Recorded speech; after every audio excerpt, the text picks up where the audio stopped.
From its inception, the Haitian Lawyers Association has provided pro bono legal representation to Haitian immigrants in matters related to immigration, family law, civil rights, criminal law, juvenile law, and landlord-tenant matters. Haitian Lawyers Association has represented clients in federal, state, and immigration courts.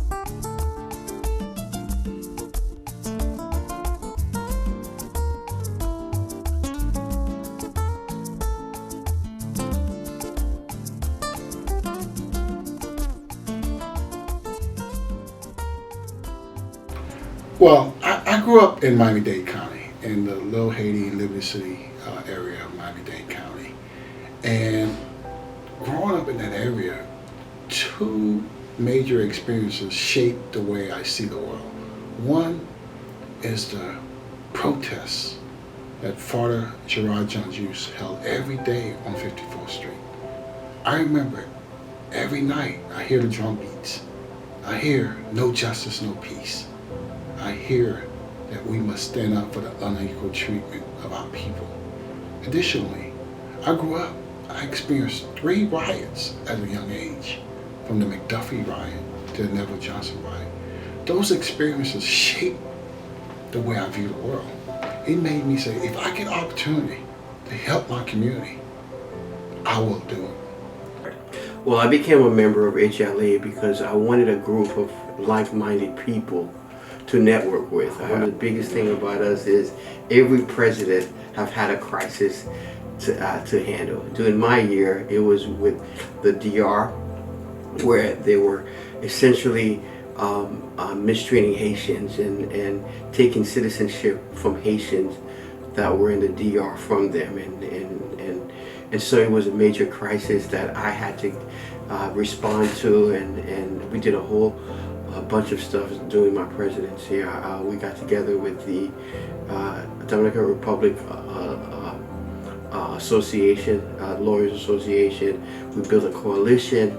We did press conferences, and we were united to address the issues that were going on in the Dominican Republic concerning Haitians. For me, the extremely impactful event that I enjoyed working on, and while on HLA as a board member and then president, which still is a board member, was when we filed a lawsuit against the federal government to stop the termination of TPS.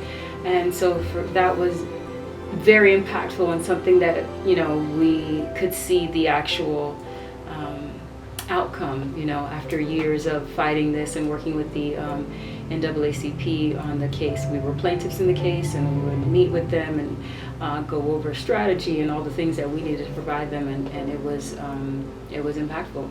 And the other is some sound advice that I've gotten when, you know, working on things long before I became president. I was told, you know, it's all about managing personalities, and there's no need to be discouraged or be frustrated. You're going to deal with all types of people. And this was very early. I think I was maybe a year out. And it's something that I've taken with me. Actually, Marquincy Lapointe, he's not a past president, but he's been a very influential part of the Haitian Lawyers Association. And so it was great sound advice that I've taken far beyond HLA.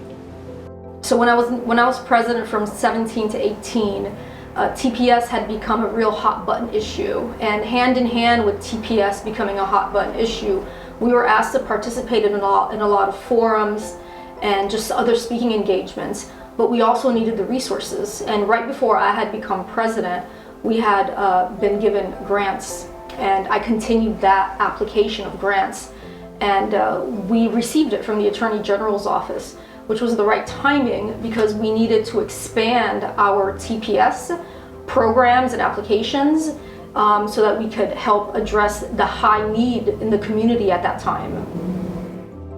HLA became the vehicle to fight for justice.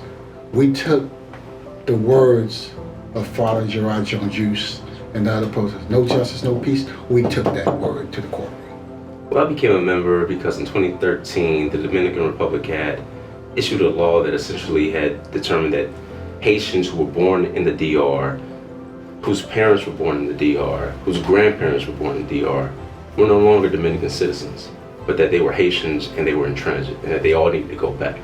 And HLA was doing the good work of figuring out a way to make sure that these Dominican citizens could continue to live in their countries, the country of their parents, the countries of their grandparents.